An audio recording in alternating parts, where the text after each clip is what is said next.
Qu'est-ce qu'un volcan?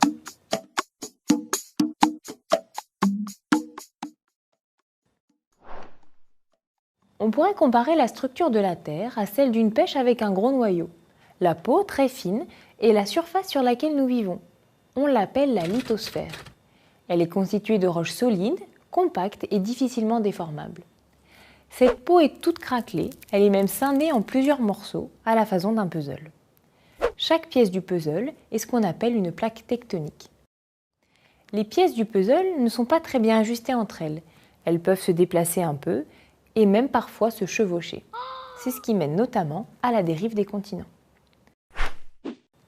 En dessous de la lithosphère, on trouve l'asténosphère, constituée également de roches. Mais cette couche, bien que toujours solide, est malgré tout un tout petit peu plus déformable que la lithosphère. La température atteint ici 1300 degrés Celsius et serait suffisante pour fondre la roche si nous étions à la surface. Mais la pression exercée par la lithosphère maintient la roche solide. Cependant, il faut peu de choses pour qu'elle fonde. Si c'est le cas, la roche fondue qu'on appelle du magma subit la pression des roches environnantes et aura donc tendance à se déplacer vers les zones de pression plus faibles, c'est-à-dire la surface. Le magma va se faufiler dans les fissures existantes de la lithosphère. S'il rencontre un obstacle, c'est-à-dire une zone sans fissure, il va s'accumuler pour former une sorte de bulle qu'on appelle une chambre magmatique. Les pressions exercées ou simplement des tremblements de terre finiront par fracturer la roche. Lorsque le magma débouche finalement à la surface, on a un volcan. Mais pourquoi les roches de l'asténosphère se mettent-elles à fondre en certains points? Les géologues sont loin de tout connaître sur ce qui se passe sous nos pieds, mais ils ont identifié au moins 3 mécanismes qui mènent à la fusion de ces roches et donc à la formation éventuelle d'un volcan. Le premier apparaît à l'endroit où une plaque tectonique plonge sous une autre plaque.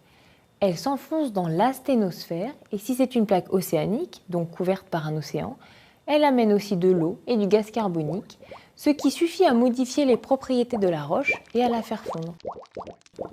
Ce magma est très visqueux et quand il arrive à la surface, il ne va pas couler sur le côté, mais va au contraire rester au sommet de la fissure, formant peu à peu un bouchon.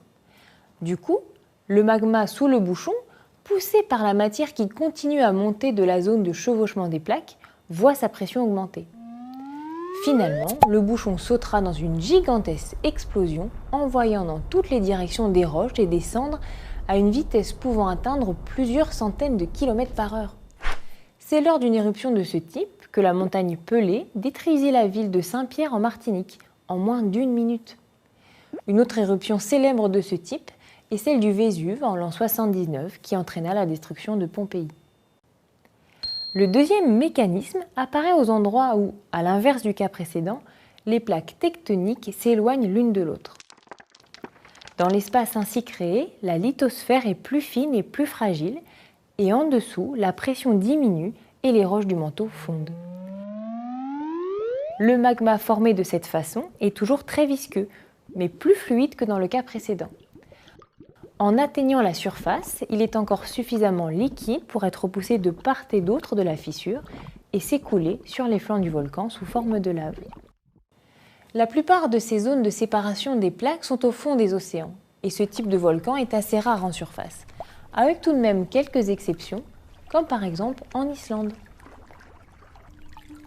Enfin, le troisième mécanisme est lié à l'existence de points chauds dans l'asténosphère, point où la température est plus élevée sans que l'on sache vraiment pourquoi.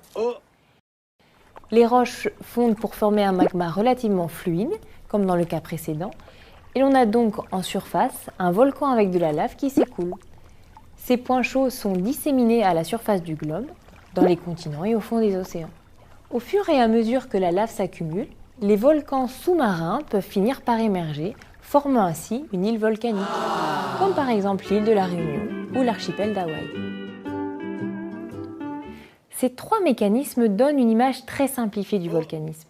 Un volcan donné peut très bien alterner des événements explosifs et des coulées de lave, comme dans le cas du Vésuve par exemple.